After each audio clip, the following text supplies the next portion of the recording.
Need to renovate? Check the FEMA 50% rule. Hi, everyone, and welcome to Tampa Bayside Brief, your Florida real estate update, brought to you courtesy of Todd and Paula Diesel, licensed realtors with RE/MAX Bayside in Apollo Beach, Florida. I'm Todd Diesel, and it's my pleasure to highlight some of the points you need to keep in mind when renovating a property recently damaged by flood.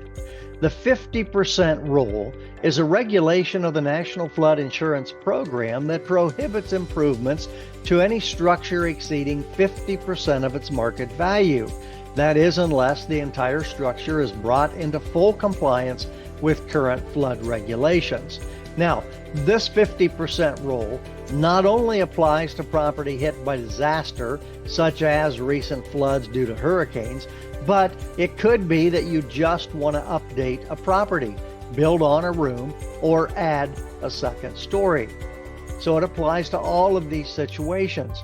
Market value of any structure is determined by the county tax assessment value or an independent appraiser. So here's where the rule kicks in. Let's say that the renovations that you want to make to the property exceed 50% of the market value, and you decide to go ahead with the project.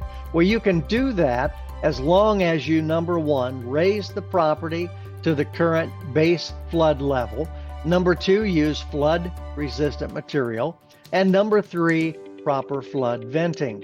In other words, you would need to build the property to meet the current code of three regulatory agencies: the National Flood Insurance Program, the Florida Building Code, as well as your county or city code in which the property resides. And this is why, as you drive through older Florida neighborhoods, you see some homes at their original elevations, but the newer homes have all been raised to meet current building codes.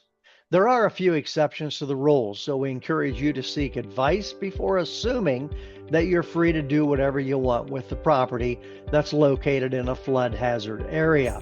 Now, for buyers wanting a property near the beach, this could be your opportunity, as you may be able to buy one today for land value only, but I caution you, be aware you may need to bring the current structure up to current building codes.